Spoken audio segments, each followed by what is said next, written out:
Hello and welcome to another edition of Nation Building.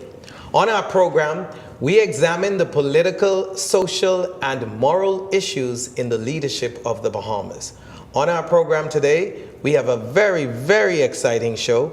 Not very often we're blessed with the women, powerful women in Parliament, and so today is one of those days. And I'll introduce my guests right after this break.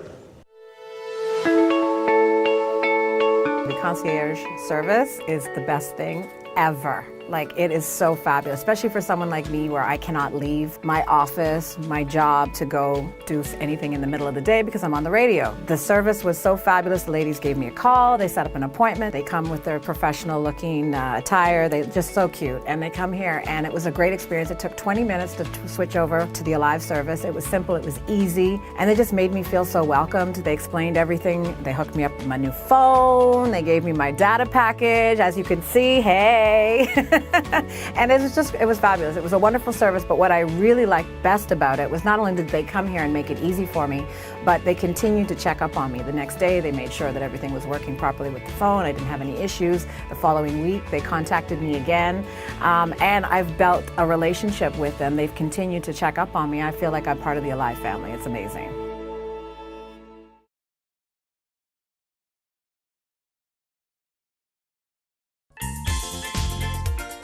Hello, I'm Wendell Jones, and every time I sit down and I watch JCN television, I drink the Jamaica Bahama fruit juice. It's so pleasing to the palate.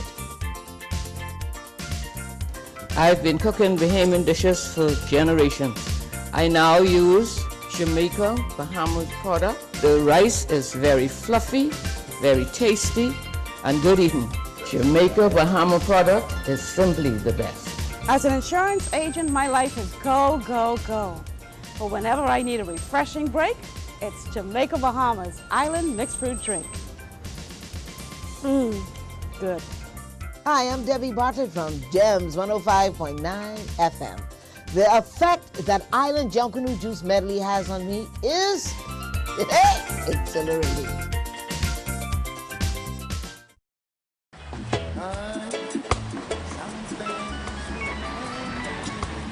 Hello. Did you get it? Yes, baby. I got it. Don't come home without it. These arms of mine, they are yearning for wanting you.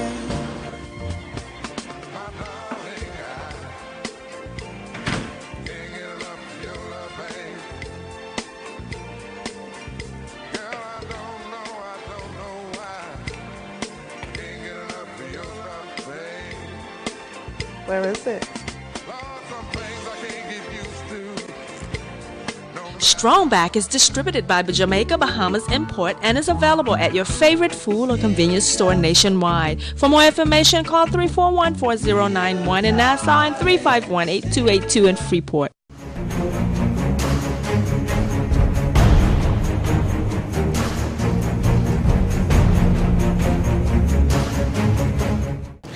Hello and welcome back to Nation Building. I'm your host, Winston Pinnock, and today I'm pleased to introduce for the first time on our program the Parliamentary Secretary in the Prime Minister's Office for Information and Communication, and the Member of Parliament for the West End and Bimini constituency, Ms. Pakeisha Parker Edgecombe. Hello. Ms. Edgecombe, welcome to Nation Building. Thank you for having me. I'm so happy that you have graced us with your presence. These days we've been pulling out you people from your parliamentary duties to talk to the nation, but I'm sure your constituents and the people of the country want to hear from you in settings such as these, and so we thank you for gracing us with your presence here today. Ms. Edgecombe, you were elected in the wave, some say the tsunami of 2017, and we'll spend a few minutes just to talk a little about that before we get into the politics of it all. But you have had a really interesting history, and so I thought it was fitting that we talk a little with you about that history. You have been well known in the country, having served in your capacity as a news anchor in the Broadcasting Corporation of the Bahamas for many years. And so your face has been very popular and familiar to all in the country. But just to talk a little about your background and maybe start off with your education, where you went to school, your early school days and up to college. Absolutely. Well, I was fortunate enough to be born in the beautiful community of West End at the West End Clinic, Grand Bahama. Schooled at Holmes Rock Primary in my elementary school years, and often also too in the 8 Mile Rock High School. All of my early education came in the community which I lived, which would have been, as mentioned, the Holmes Rock Primary School as well as the 8 Mile Rock High School. Following my graduation ceremony of 1991, I worked for a year at a well-known company, Shell Bahamas, which was also the company that I interned at during my latter year of high school. And in 1992, I decided that the workforce could wait. I wanted to pursue further education. And so in 1992, I enrolled at the Bethune-Cookman College in Daytona Beach, Florida, after being inspired by an older cousin of mine who had attended the institution. Several years after that, I would have graduated in 1996, went back into Freeport to work, and a few years later returned to institution at the Nova Southeastern University, the School of Business and Entrepreneurship, Wayne Huizinga, and got my master's degree in public administration. And as for that, that's basically my educational background, along with a whole lot of training. Wonderful, other training along the way. And so, after leaving university and attaining your master's degree, what year did you join the Broadcasting Corporation? In reality, I started out as a summer student at ZNS Northern Service. That would have been about 2 years, if my memory serves me correctly, prior to graduating from Bethune-Cookman College as a summer student there. And following that, I became very close with all of the employees and management and had the opportunity to return there upon graduation. And so that is how it all began for me in 1996. How did you move from, in those early days, I assume you started out being a reporter? Yes, How did you move from being a reporter to becoming a news anchor? Well, definitely, it's somewhat of an uphill. You know, you go into the field with ENG, you're able to secure news stories, and over time what happens is, I think, a strong work ethic as well as your dedication to the craft ultimately leads to those steps that are higher. Anchoring at the Broadcasting Corporation is one of those areas in which you are able to elevate yourself. But a whole lot of hard work, a love for the field that I was in, and definitely wanting to be a part of being change agents, which I consider journalists to be in our country and the world over. And so that's basically how it happens, just a whole lot of work and just having an opportunity to showcase talents further. And was that something that you wanted to do when you joined the Broadcasting Corporation? Did you look and say, you know what, I'd like to be an anchor? It's so interesting. No, I never did. It's funny because the first thing that I ever wanted to be was a lawyer, and it went from, as I think any young person would experience, when you're not often familiar with just purpose and your life journey, you tend to want to be a whole lot of things, and then God has other plans for us in many instances. But as for me, my entire life was based, first I wanted to be a lawyer. The second thing I wanted to do was be a stewardess. Actually, a stewardess, because I love travel, and it kind of varied. I played with a whole lot of professions, but ultimately the decision to go into mass communications came only when I went off to college. Didn't necessarily know why I was going to college, but that I wanted a higher education. And when I got there, the decision was made that that would be the field that I went into, which was mass communications. Did you have any experience in the U.S. while you were? I did. I had an opportunity, obviously, to work within the school realm. as a part of our subject matters, we had to do a whole lot of training with our school newspaper, our radio station, programming, marketing, and I was fortunate enough also to work out of Florida, Orlando, Florida, at a news station there as an intern, and so that would have also been some of my early training. What station was that? WPTV. Okay. If I remember correctly, it's been so long, but it could be different, the call letters, but it was Eyewitness News, Channel 9 in Orlando, Florida. And so you worked as a reporter there? I was more so of a producer, an intern. I worked with the producer of their newscast. I remember her well, Terry Baker, and I was able to do a lot in the, I think they called it the Action Office at that time, which went out into the community and they heard the concerns of consumers who felt that they had been taken advantage of, and they investigated stories and held businesses accountable. And so I would have been just an intern. Right up your alley. I like it. I like to be able to see change and invest in stories and initiatives that bring about it. And so that was very rewarding. Good. Before we move on, you are married. I know you're married. You have 2 kids. 2 children. Wonderful. And so you've always been resident in Grand Bahama since raising your kids and your family. Wonderful. Your decision to leave the comfort of being a news anchor in 2012. Tell the nation who don't know, was it something you desired to do and went and pursued, or for those that just saw you on ZNS reporting the news one day and days later you were gone, you were on a political stage? Was it, share for as much as you can, how did that transition come about? As I would have mentioned, I think that a lot of times we have plans in our lives that we ourselves as human beings tend to work towards. I must admit that initially I never considered the political arena. I knew that I was a reporter and I wanted to do the best job that I could while I was in that arena. And it seems that over time, information and just people talking started to come my way with regards to politics. And I remember saying at one particular time, that's not for me.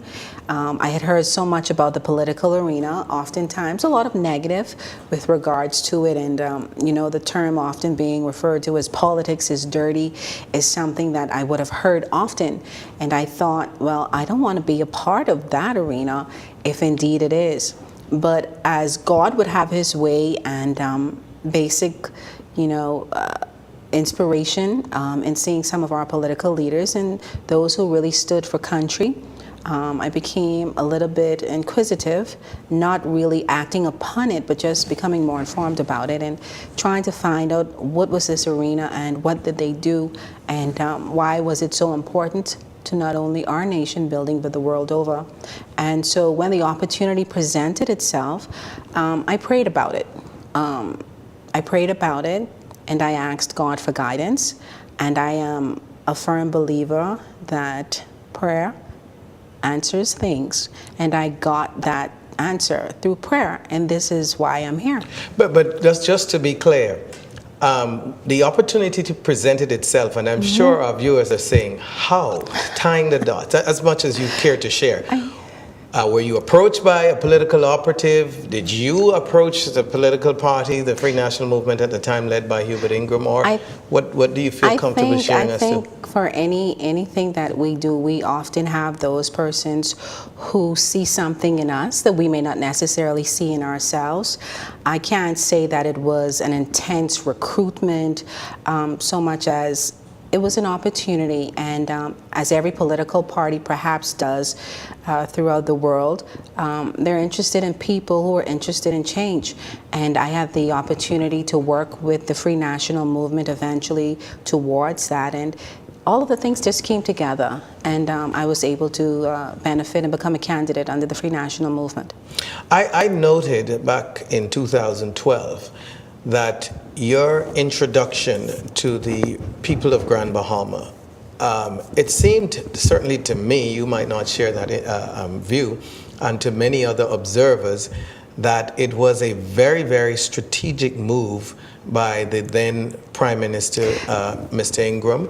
And I say this because I don't know all of the intricate details, but to the extent that the public forms an opinion, and I myself had looked at it, it was strategic because the Free National Movement then was struggling to find its way, that there were many challenges, and the choice of candidates were critical to the party at the time. And when you were chosen, it was extremely popular. I remember watching television, seeing you, you were this bright spark in the Grand Bahama, the FNM's Grand Bahama campaign. People went wild. It is perception. Many would have said that back in 2012, and quite frankly, some often refer to some of us as political toys or what have you, so to speak. That is a matter that was addressed back then. But at the end of it all, I do believe that there is a purpose in everything. Sure. I never felt as a sacrificial lamb or anything of that nature that some people would have tried to refer to some of us as. And whether or not political strategy was a definitive with regards to it, only those who were at the top would ever know that. That wasn't necessarily shared with us. But for you, it was just an opportunity to serve. It was an opportunity for me to serve. And I also feel as though every leader and all those that are at the top level in search of something different and those willing to serve, there is nothing wrong in going at those persons and bringing them forward. Sure.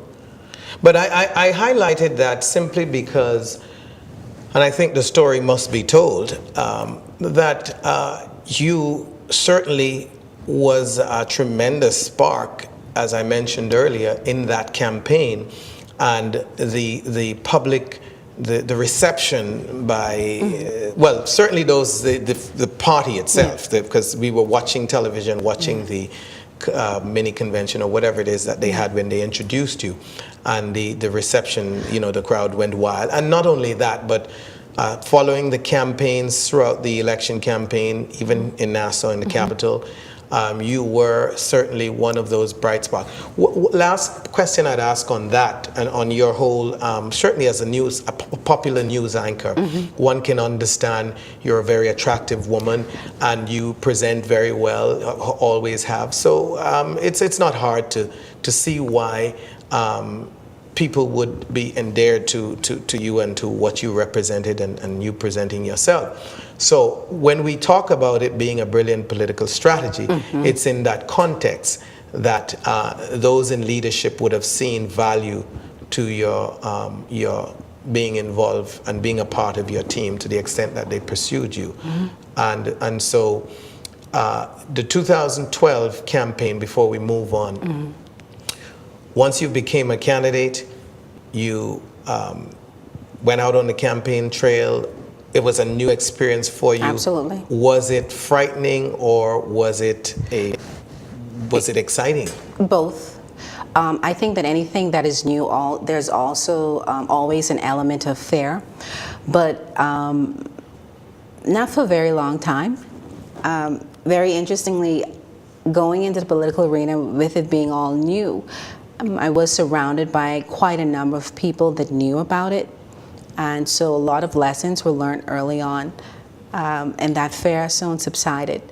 I always say in anything that I do, once I go there, you know, I do go with a faith that is very, very strong. And so you would often find that I'm not necessarily fearful of what's out there.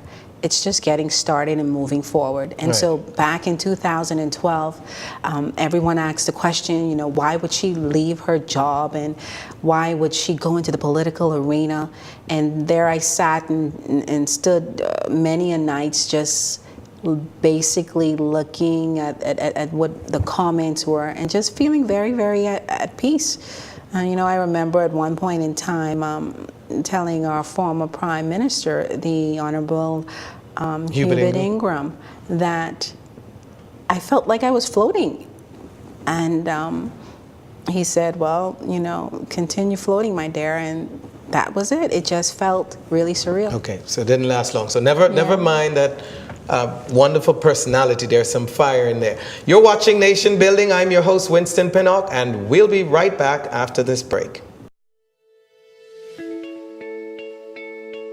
I've been a customer for the past 2 years, and I will say the quality of the service is very good.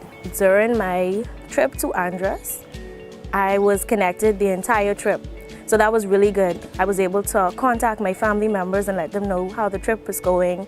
We touched land, we're here. So it was very good. And I really appreciate that. And also during times like when we had the storm, it was really good to have that service to reach out to our loved ones to make sure everyone is okay. And I really appreciate Alive for that. And even when there's a little technical difficulty, they always send out a little text message to let us know exactly what's going on.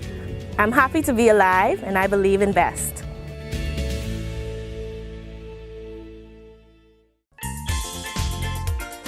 Hello, I'm Wendell Jones, and every time I sit down and I watch JCN television, I drink the Jamaica Bahama fruit juice. It's so pleasing to the palate. I've been cooking Bahamian dishes for generations. I now use Jamaica Bahamas product. The rice is very fluffy, very tasty, and good eating. Jamaica Bahama product is simply the best. As an insurance agent, my life is go, go, go. But whenever I need a refreshing break, it's Jamaica Bahamas Island Mixed Fruit Drink. Good. Hi, I'm Debbie Bartlett from Gems 105.9 FM. The effect that Island Junkanoo Juice medley has on me is exhilarating.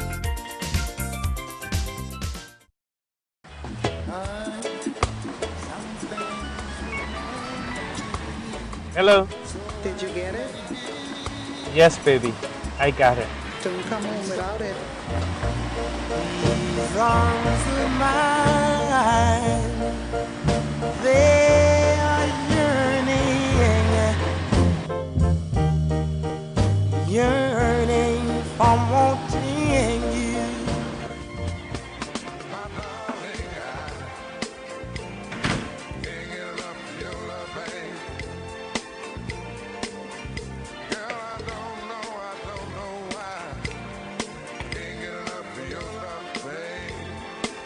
Where is it? Strongback is distributed by Jamaica Bahamas Import and is available at your favorite food or convenience store nationwide. For more information, call 341-4091 in Nassau and 351-8282 in Freeport.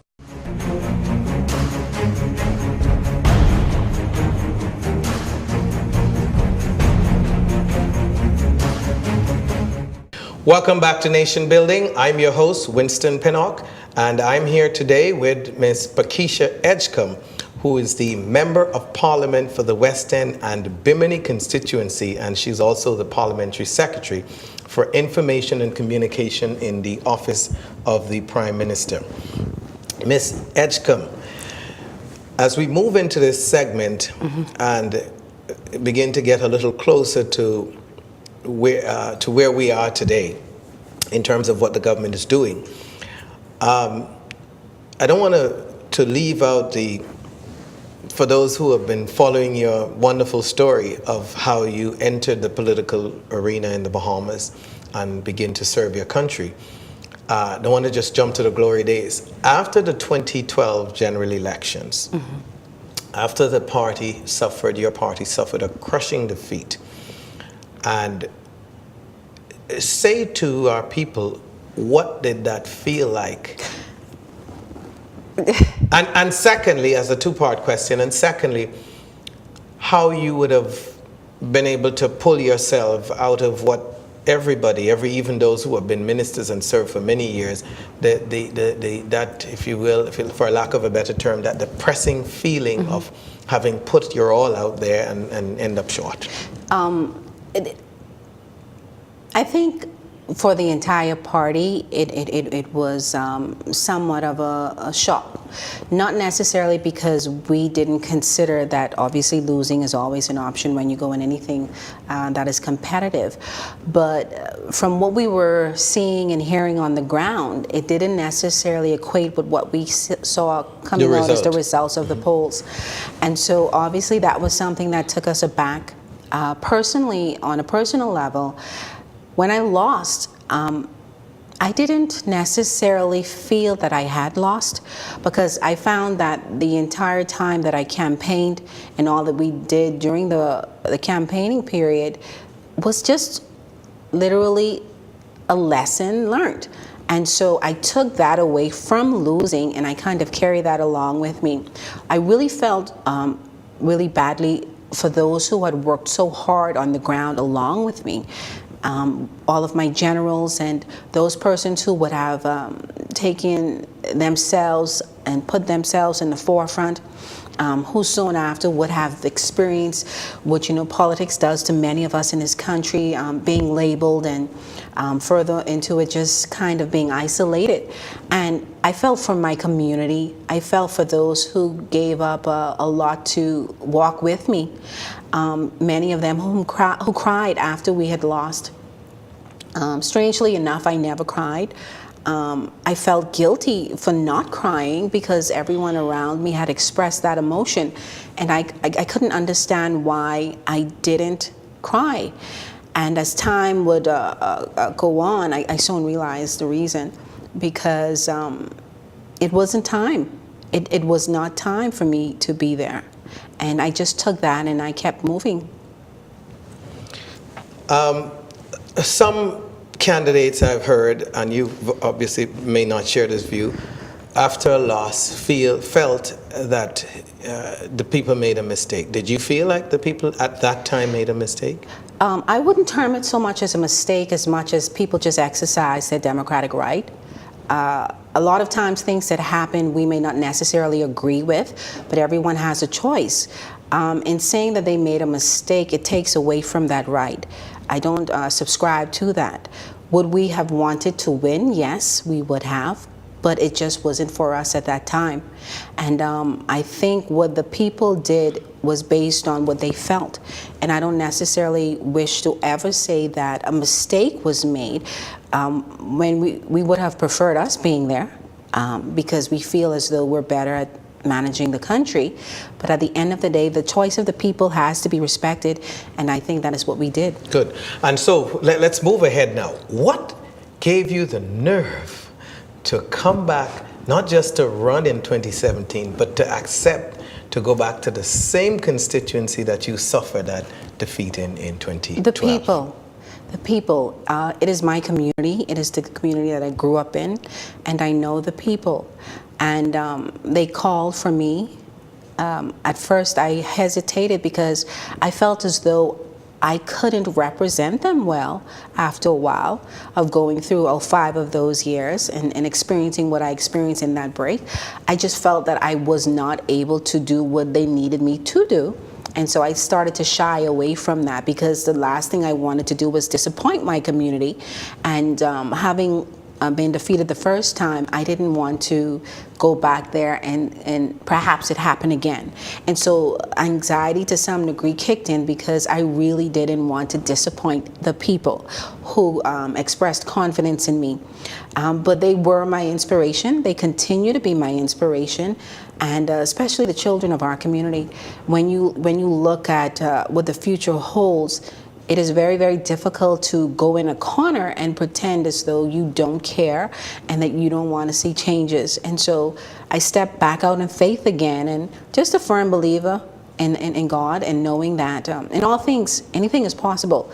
And so it was the people. It was my community. You keep referring to your faith and belief in God. Most politicians talk about God in this country, and it's par for the course. You, your husband, your family, believers, committed believers? Absolutely. It's nothing to be ashamed of. I am in the political arena, and sometimes I've been referred to as not the usual politician or what have you. You know, sometimes people think of politicians and they think of this really, really hardcore, always just speaking about legislation or policies. But as I would have been referred to during several campaigns as a people's politician to some degree, I don't mind carrying that title because I am about the people. It is nothing that I'm afraid of expressing. It is something that I hold very dear to me. I think that no matter what we do in life or even the political arena, it all boils right back down to people. And I think as long as we stay connected to them, we'll do a good job. And you think you have a passion? I have a passion for people. It is my life.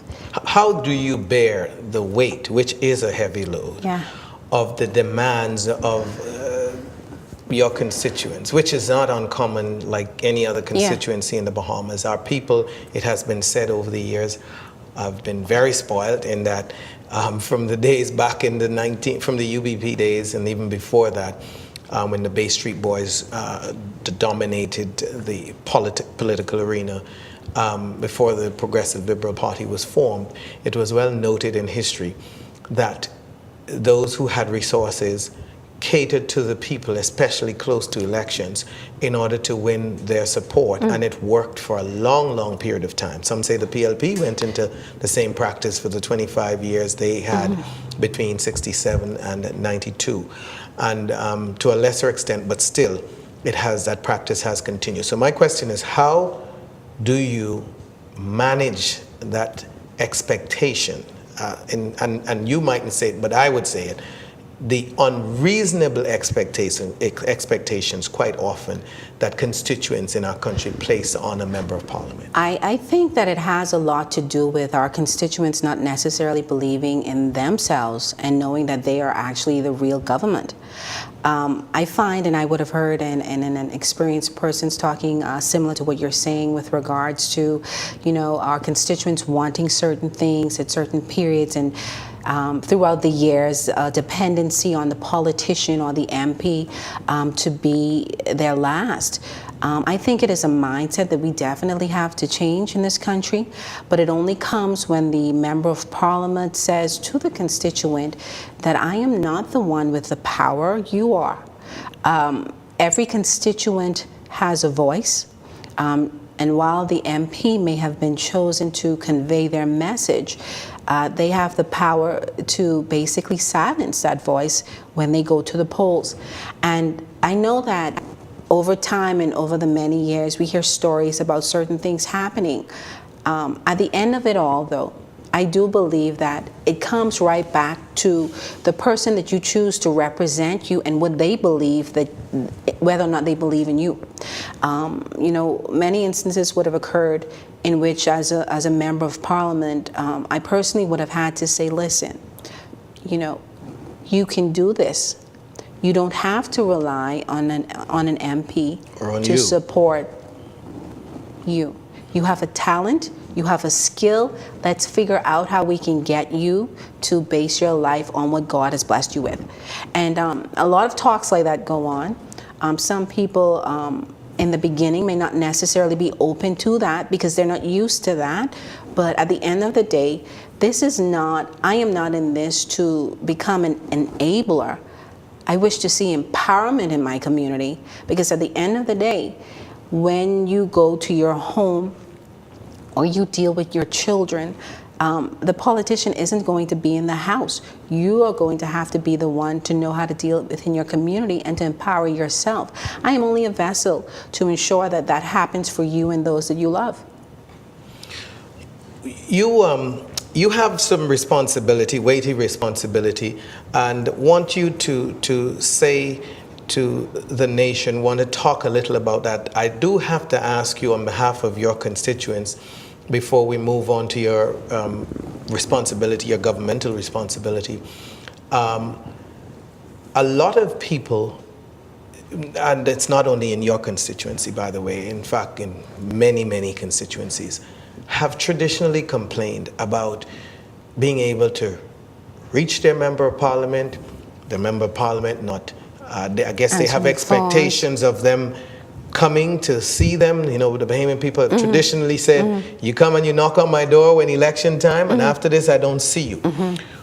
What, Ms. Edgecombe, do you say to your voters, to your constituents, and to constituents across the country about what is realistic about constituents' desire to be able to call their member of parliament for any number of issues or concerns they want to reach them on, and also wanting to see their member of parliament visit these constituency, maybe knock on doors sometimes or have community meetings? Honestly, what is realistic? That is unrealistic that you would ever see your MP just frequently. And if you do... why not? Why is it unrealistic? They're working. As simple as a phone call during a day, you may wish to reach your MP, but this MP also has about 5,000+ people who may be thinking the same way that you're thinking. And they may be calling as well. And I often say, if you spend the majority of your time necessarily answering the calls on a given day, when do you get the work done? When anything comes through, we have to respond to it. And so if we're necessarily on our phones all day, the question always is, when do we work? And I understand and I empathize with those persons who would experience that. We don't necessarily want our constituents to feel that we're out of touch. That is something that we definitely don't want. When we're in campaign mode, yes, we're knocking on doors and asking for your consideration for us to be voted in. But then after we would have done that, you gave us a job to do. And that job is representing you to the best of our ability. And sometimes that representation comes way outside of the community. In order to impact what we do in the community, we have to get out of it. Because we're not just going to get the answers there. We have to follow the paper trail, and we have to ensure that we go to whatever government agency, whatever minister, whatever director, whomever we need to go to get it done for you. And so I say to constituents, not just in my constituency, but just throughout the Bahamas, it is never our intent to seemingly evade you. It's just that we really want to work on your behalf. So what about having a functional constituency We've been offices mandated to do that. And having personnel, staff We to have that that. constituency office so that people can We have that. have somebody they can talk We to. have that. And also be able to have regular constituency sessions where people can come in to... Our Prime Minister would have mandated us to have a minimum of 4 town meetings on a yearly basis so that we can hear from our community. Many of us are having more. Are you all doing that? We're doing that. We're doing that. How many so far this year? For me personally this year, it would have been about 5 or 6. And it had to do with other entities, whether I was joining forces with environmental health or whether I was joining forces with the Minister of Youth or what have you. That's what would have happened. And for me, it can be 8 because I have Bimini and I have West Grand Bahama and Bimini. And the town meeting, unless it's virtual, has to take place in both. But for the most part, this is something that we want to do. And I wanted also to say that we do have the offices, but at the end of the day, they don't want to see the secretary or the person in the office. They want their MP. But in the interim, this is necessary to be able to have communication, and so you have to do your best in that regard. Okay, so you were appointed. Before we go to the break, can you just quickly, in a minute, explain your appointment that you received once you got elected the Prime Minister? Absolutely. Parliamentary Secretary for Information and Communication in the Office of the Prime Minister. I am responsible in overseeing the Broadcasting Corporation of the Bahamas, as well as the Bahamas Information Services. Those are the 2 premier entities that I oversee. Wonderful. You're watching Nation Building. I'm your host, Winston Pinnock. We'll be right back after this break. Hello, I'm Wendell Jones, and every time I sit down and I watch JCN television, I drink the Jamaica Bahama fruit juice. It's so pleasing to the palate. I've been cooking Bahamian dishes for generations. I now use Jamaica Bahamas product. The rice is very fluffy, very tasty, and good eating. Jamaica Bahama product is simply the best. As an insurance agent, my life is go, go, go. But whenever I need a refreshing break, it's Jamaica Bahamas Island Mixed Fruit Drink. Good. Hi, I'm Debbie Bartlett from Gems 105.9 FM. The effect that Island Junkanoo Juice medley has on me is exhilarating.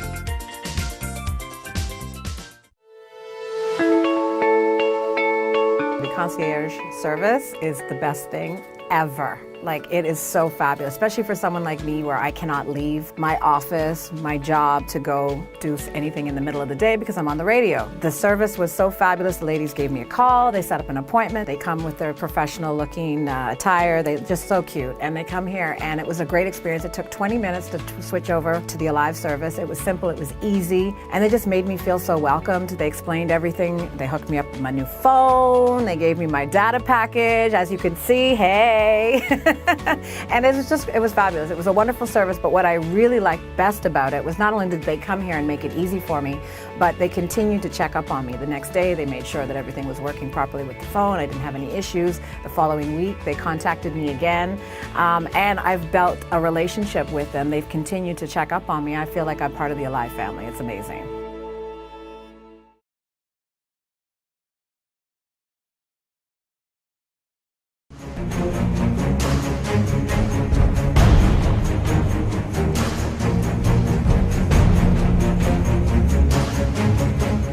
Welcome back to Nation Building. I'm your host, Winston Pinnock, and I have the pleasure of being here today with Ms. Pakeisha Edgecombe, who is the Member of Parliament for the West End and Bimini constituency. And Ms. Edgecombe she's a Parliamentary Secretary for Information and Communication, and she has a weighty responsibility, having responsibility for the nation's oldest broadcasting station owned by the government, which is ZNES, the Broadcasting Corporation of the Bahamas. Talking about ZNES, Madam PS, the Broadcasting Corporation of the Bahamas have been known for almost forever to be a thorny issue with the public. Whoever is in government, whoever is in opposition, always, including your party when it was in opposition, accuse whoever is in government of using the Broadcasting Corporation to spread its propaganda and whatever, and use it as a tool for information. You're a God-fearing woman, a decent woman. You're not a traditional politician that gets in the mud. What are you? What is your, tell the people of the Bahamas, what is your intention and your government's intention in causing the Broadcasting Corporation of the Bahamas to be seen by the public as being a fair and unbiased entity? You would have mentioned the fact that over the years, many refer to it as a propaganda machine. Know that one of the first things that the nation's chief indicated when we came into office was that he no longer wished for it to be that way.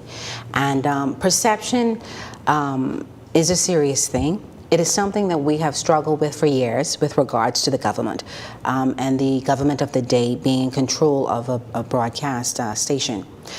We do not turn a deaf ear to what the public has to say relative to our coverage of news and information. It is something that we take seriously. We do believe that in the field of communication, particularly journalism, there is no room for biasness. And this is something that management and the board actively today is trying to ensure doesn't take place in the future. Is it hard? Yes, it is. Because throughout the years, you know, ZNS would have been used to some degree as a political tool to get the message out of each party. But what we're doing in this day is coming together, identifying that there is a problem. And to be sure, your party is guilty of doing the same thing. Successive governments have used ZNS to their advantage. Both the PLP, the FNM has used it to their advantage.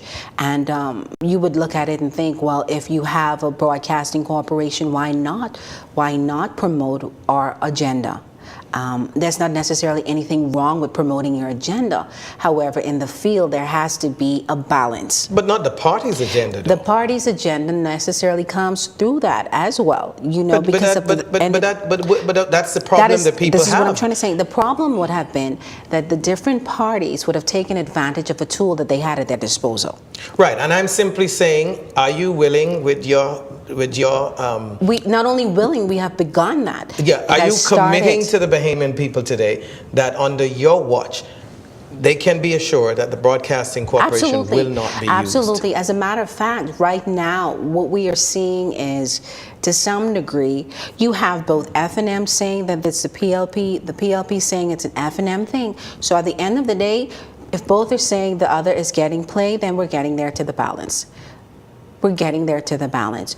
Our main objective is to have a broadcast facility that is a professional environment in which our staff can flourish with their talents and their skills, and to serve the Bahamian public with a professional attitude.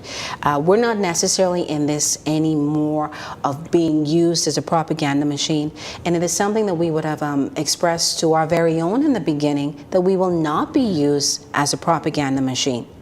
Okay, well, the people will continue to watch to see, and they will see the transformation. If your government is living up to its word on that. Is the Broadcasting Corporation, is there still plans for making it a public broadcast Absolutely. station? It's the mandate, and that is what we're working towards right now. With the PBS system, we move more away from sensationalism and more towards informing our country and our citizenry of our stories and our history, and being able to have programming that actually educates and have our people to know about truth.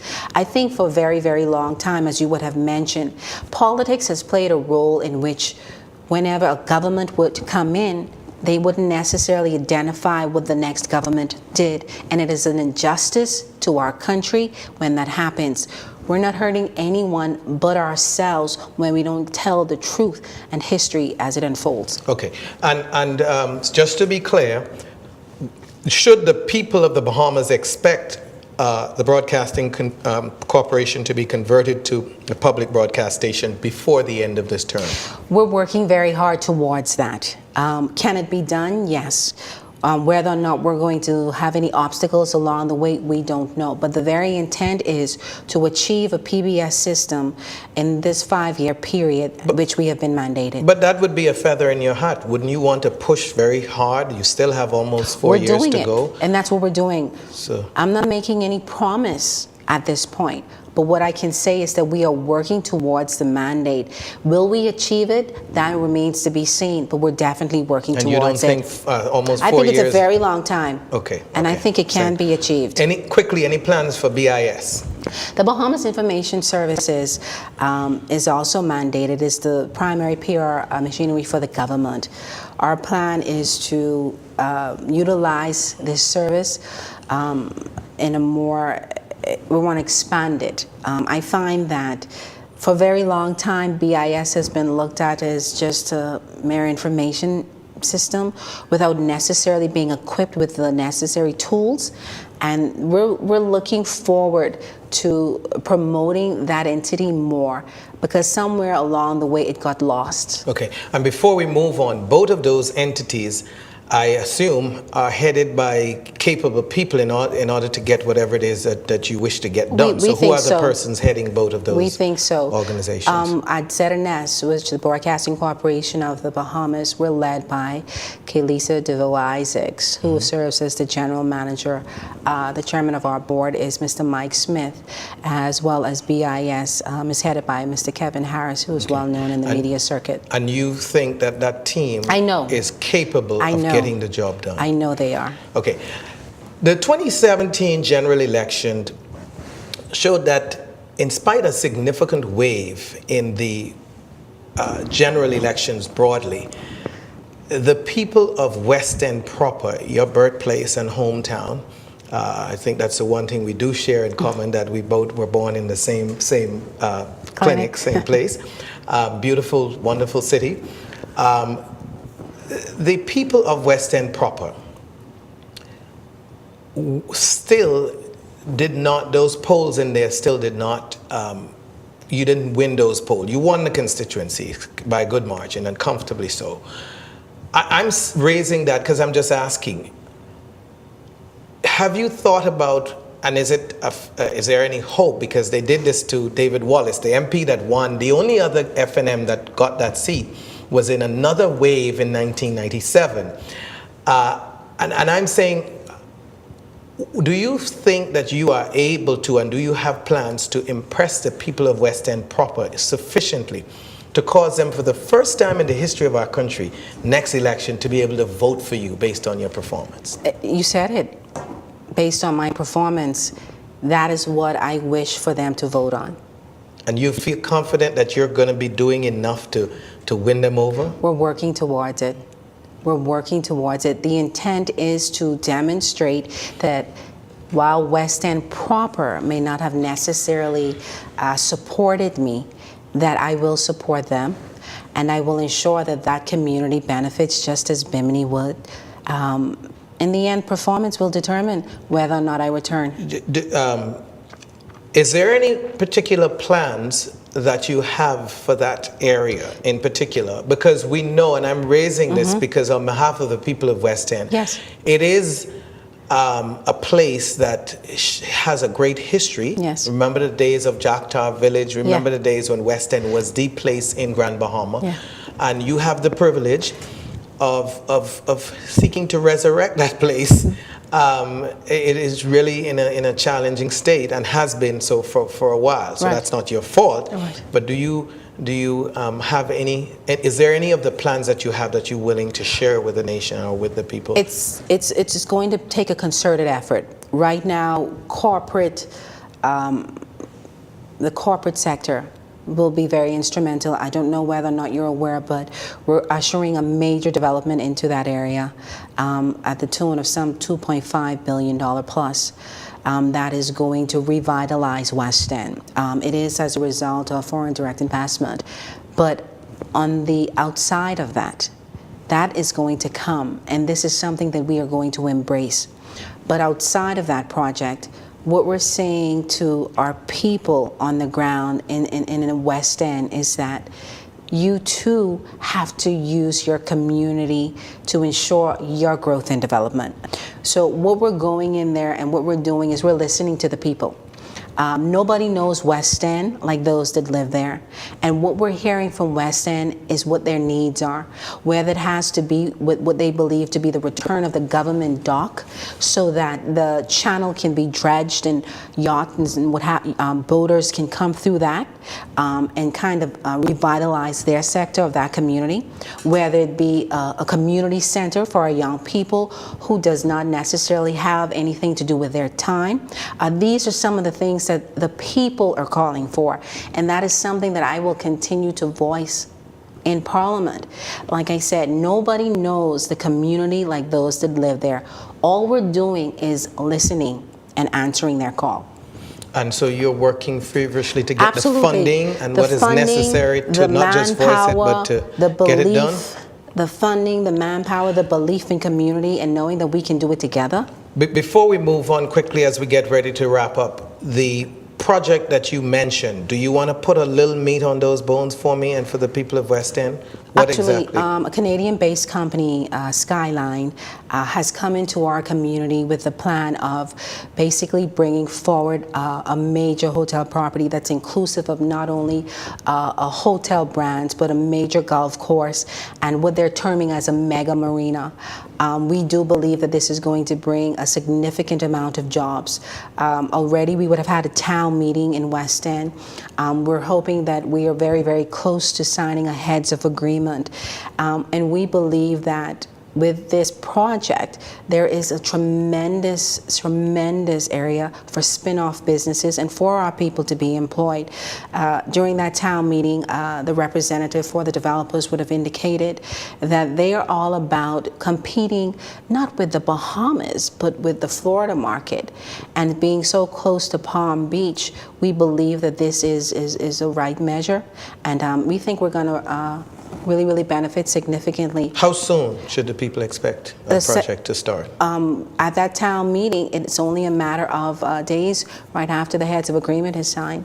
I do not wish to disclose that. However, it will be noted, and I think that we're going to benefit significantly. But again, the rebuilding of any community is not just going to lie with one sector. All of us have to come together to ensure. Great. Let's quickly move on to your government. A leading newspaper in our country recently, the Nassau Guardian, released poll numbers that showed that only 20% of voters in the country would vote for your party today if elections were held. And my question to you is, what is driving the high level of voter discontent in the country? And your party just took office, just over a year ago. That seems unprecedented. What say you? We're making the hard decisions. And anything that comes with, or that is needed for change, isn't always accepted right off the bat. We're making the decisions that we should have made years ago. And I think that while the citizenry may not necessarily be comfortable with those decisions at this point in time, they will know that what we are doing is in the best interest of this country. We value their opinions and we hear their concerns, but they would have elected us to do a job, and we take that very seriously. Our intent is not to alienate our population. We are here to ensure that there is a country moving forward, and sometimes that means making hard decisions which we may not necessarily like, but we will benefit from. And you are, as an organization, fully prepared for the consequence if there is? We say it every day. Okay. This is not about necessarily winning an election or a vote. This is about ensuring that at the end of the day, moving forward, we have a country that can be sustained, that is strong and recognized the world over. You would have heard in reading, you would know that we have a serious problem with the financing and the management, the fiscal management of our country. That has to change if we wish to have one. Okay, and my last question for you today is your party's decision to increase value-added tax in the recent budget presentation by 60% is not sitting well with voters in the country. What assurances can you give to residents of West End and to the country at large that while you talked about earlier this being tough, you having to make tough decisions, your party has, and your Minister of Finance has stated clearly that the sacrifice that the people of the country must make now will guarantee a balanced budget in 3 years. Are you, as a key member of that organization, willing to commit to the voters of the country that they can count on you to hold your government accountable to living up to that promise? You say promise? 60%, we would have increased taxes by 60%. Yes, ma'am. The value-added tax. At the end of the day, and I would have made a contribution in the House just recently, 12%, when you hear it right off the bat, you're thinking, this is huge. We would have already had the 7.5%, and we added to that. Right. So just to be clear, the 60% is the increase. It's just the rate of the increase from 7.5 to 12. Okay. Sorry. So at the end of the day, what we're saying is 12% isn't just in isolation. We're not adding 12% to what it is that you pay just because. There is a reason and a purpose. The Minister of Finance, the Honorable K. Peter Turnquist, Deputy Prime Minister, would have indicated that at the end of the day, they would have gone to the table, they would have looked at what was before us, and they had to make a decision. Was it an easy one? No, it wasn't. Was it the right one? I do believe, from what we are aware of, that it was. At the end of the day, there is no good in taxing our people and the results being the same before the taxes. I made in my contribution, and I'll say this again. The question isn't necessarily why 12%. The question we should be asking is ourselves, what does the 12% bring? And that is something that I stand firm on in support of this year's budget. There are many things in that budget that we can take advantage of as ordinary citizens. We cannot let the masses determine whether or not we actually know what's in that budget from just saying 12% everywhere we go. Take a look at it. Find out how it can benefit you. Is it a sacrifice to some degree? Yes, it is. But at the end of the day, I would have made mention that we can go into any other country, particularly the Florida market, and we spend and we provide that country with billions of dollars on an annual basis. And just to be clear, Madam PS, I'm only asking on behalf of the people if they can count on you to do your part in holding the government accountable to living up to the promise that you have made. It's something we have to do. Okay. It is something we have made the promise that this is going to make a difference. Based on what is now before us, it is the right decision. Do we stand by it? Yes, we do. Do we want the best from it? Yes, we do. But the people of the Bahamas, in the end, still have the decision to make. And if they're not satisfied, we'll be satisfied with what they're satisfied with. Madam PS, thank you so much for coming and sharing your thoughts on our program. It's been a pleasure having you here. Thank you. On behalf of all of us at Nation Building, it's certainly been a pleasure for us to bring this broadcast to you. I want you to stay tuned for next edition of Nation Building. And as always, have a great week.